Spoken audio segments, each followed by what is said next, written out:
आइए जोड़ते हैं कंपनी के सीएफओ समीर अग्रवाल जी को। Mister Agarwal sir, good afternoon, बहुत स्वागत है आपका जी बिजनेस पे। सर सबसे पहले तो very good set of numbers, बधाई आपको।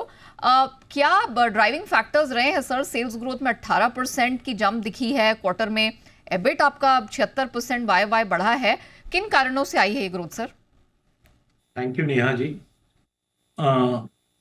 जो हमारे पुराने रिजल्ट्स थे वो मेजरली कोविड इम्पैक्टेड थे। कोविड पीरियड खत्म होने के बाद, since we are in a working in capex market, therefore नए प्रोजेक्ट्स आने शुरू हुए इंफ्रास्ट्रक्चर के अंदर, ऑयल एंड गैस सेक्टर के अंदर, पावर सेक्टर के अंदर, जिसमें मेजरली हम डील करते हैं। और उसकी वजह से हमारे पास अच्छे ऑर्डर बुक है, और उसी की वजह से हमारे जो ईयर ऑन ईयर का क्वार्टर वन का जो रिजल्ट्स हमने दिया है in comparison to last year, which is much better. At present हमारी ऑर्डर बुक जो है वो 800 करोड़ रुपए की है, और अभी हमें हाल हाल फिलहाल में 320 करोड़ रुपए का एक नया ऑर्डर डाउ केमिकल से मिला है। इसके साथ ही हमारे को आगे आने वाले टाइम में कुछ अच्छे ऑर्डर्स आने की बहुत उम्मीद है, जो मंथ ऑन मंथ बेसिस पे आने की संभावनाएं हैं। तो आप 320 करोड़ का ऑर्डर बता रहे हैं, ये एक इंटरनेशनल डील है right sir? Yes. Okay. Sir साथ ही बाय ईयर एंड कोई नए कॉन्ट्रैक्ट्स हैं जो आपको जुड़ते दिख रहे हैं, जिन पे ऑलमोस्ट बात यहाँ पर पक्की हो चुकी है, जो पाइपलाइन में है?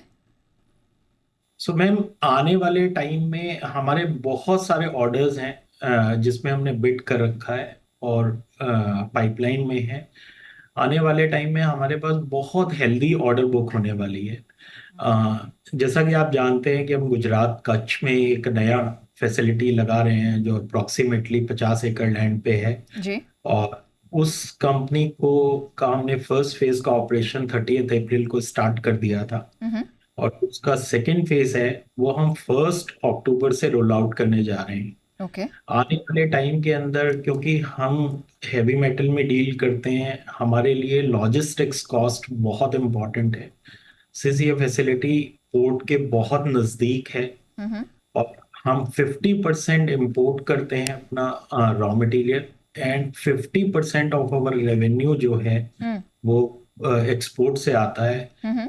तो इस फैसिलिटी के लगने के साथ ही हमारे को लॉजिस्टिक्स कॉस्ट के थ्रू बहुत सेविंग्स आएंगी। हम्म। इसके अलावा चूंकि ये नया सेटअप है, तो operational efficiency with new setup of machines हमारे को मिलेंगी। अब चूंकि हमने कैपेसिटीज बढ़ा ली हैं, तो ओवरऑल गोइंग फॉरवर्ड जो है हम्म। फिक्स कॉस्ट की एलोकेशन पर यूनिट कम हो जाएगी।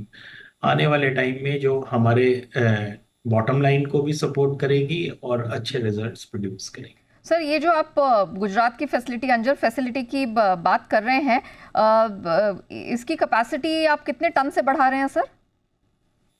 एट प्रेजेंट अभी ये 3000 मीट्रिक टन। इसके साथ ही 9000 मीट्रिक टन की हम रोल आउट करेंगे with effect from 1 October. Okay. और उसके बाद 6 से 9 महीने के टाइम पीरियड में हम इस कंप्लीट फैसिलिटी को 27,000 मीट्रिक टन तक ले जाएंगे by the end of this financial? By the end of this financial, और हाँ। In the first quarter of the next fiscal 26। Okay, valid point. अच्छा sir, with this kind of order book और जिस तरह के आप रैंप अप्स यहाँ पर प्लान कर रहे हैं, क्या गाइडेंस देना चाहेंगे सर अब for the coming quarters and bye the end of this financial year? और कौन सी स्ट्रेटेजिक प्रायोरिटीज हैं जिस पर आप खास फोकस करेंगे ग्रोथ के लिए, प्रॉफिटेबिलिटी के लिए, अपार्ट फ्रॉम दिस ये जो आपने बताया? देखिए मैम, अभी हमारी इंडियन गवर्नमेंट ने 80 गीगावाट ऑफ थर्मल एनर्जी को रोल आउट किया है in the month of December, जो कि हमारे लिए एक बहुत बड़ी अपॉर्चुनिटी है। ईयर ऑन ईयर बेसिस पे हम 3 कंपनियां हैं हिंदुस्तान में हु आर ऑथराइज्ड और approved by NTPC to do the critical piping jobs. Hmm. एक एलएनटी है, एक डी डेवलपमेंट है, एक बीएचईएल है। जी। तो आने वाले टाइम में, क्योंकि मेड इन इंडिया कॉन्सेप्ट के अंदर, आने वाले टाइम में हमें 1,000 करोड़ रुपए के क्रिटिकल पाइपिंग साइकिल के projects year on year at least for next 5 to 7 years हमारे को मिलेगा। कम से कम की मैं बात कर रहा हूँ, ज्यादा की मैं बात नहीं कर रहा हूँ। इससे ज्यादा हो सकता है, कम नहीं होगा, क्योंकि हिंदुस्तान में काम करने वाली यही 3 कंपनीज है। जी जी। ये पावर सेक्टर का।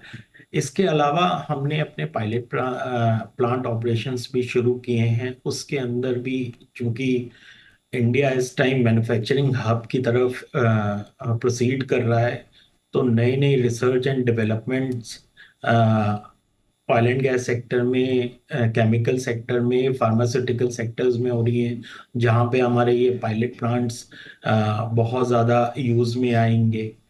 तो इस तरह से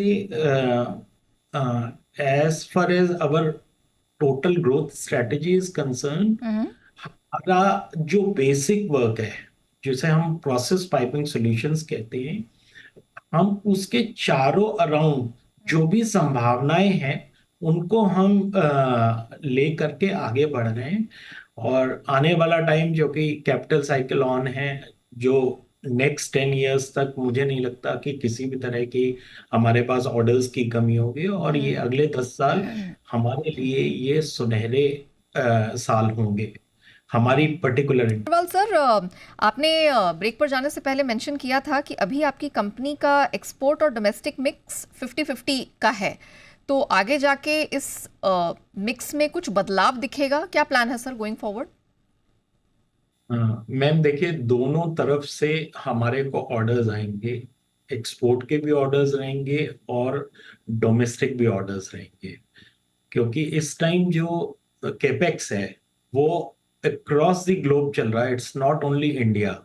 लेकिन अगर हम स्पेसिफिकली डोमेस्टिक प्रोजेक्ट्स की बात करें, तो डोमेस्टिक सर्कल में हमारे पास काफी सारे ऑप्शंस हैं जो हमारे पास आएंगे अभी, चाहे वो पावर सेक्टर हो, ऑयल एंड गैस सेक्टर हो, केमिकल सेक्टर्स हो, फार्मास्यूटिकल सेक्टर हो, सभी में काम मिलने की संभावनाएं हैं। तो एक्सपोर्ट फ्रंट पर भी अभी आपको जितना मिल रहा है उससे आप संतुष्ट हैं, या कोई और अभी इंटरनेशनल मार्केट्स हैं जिस पर और आप अपनी पकड़ बनाने की सोच रहे हैं? मैम, एज फार एज हमारे जो एक्सपोर्ट के कस्टमर्स हैं वो ब्रॉडली ईपीसी प्लेयर्स हैं, और हमारे साथ चाहे वो ऑयल एंड गैस सेक्टर हो या पावर सेक्टर हो, दुनिया के टॉप ईपीसीज जो इन दोनों सेक्टर्स में काम कर रहे हैं वो हमारे साथ ऑलरेडी जुड़े हुए हैं, मेजर ईपीसीज। तो उनको जो आगे प्रोजेक्ट मिलते हैं अक्रॉस द ग्लोब, उसका पाइपिंग का काम हम ही करते हैं। तो हमारे को, क्योंकि ये इस टाइम कैपेक्स साइकिल ऑन है, तो अक्रॉस द ग्लोब से भी हमारे को बहुत ऑर्डर मिलने की संभावना है। ऐसी कोई बात नहीं है कि हमारे पास डोमेस्टिक में कम है, एक्सपोर्ट में कम होंगे, ऐसा कुछ नहीं है। दोनों तरफ अबंडेंस ऑफ अपॉर्चुनिटीज है। चलिए, तो यहाँ पर इक्वल फोकस बना हुआ है। अच्छा, एक सेगमेंट बाइफिकेशन सर मुझे आपका समझना था। आपने कहा कि पावर और पावर जनरेशन है गोइंग फॉरवर्ड, इसमें स्कोप बहुत बड़ा है 5-10 साल के टाइम फ्रेम में। सर अभी कौन सा सेगमेंट है जो सबसे ज़्यादा कंट्रीब्यूट करता है आपके रेवेन्यू में, और आगे जाके इसमें कोई बदलाव दिखेगा?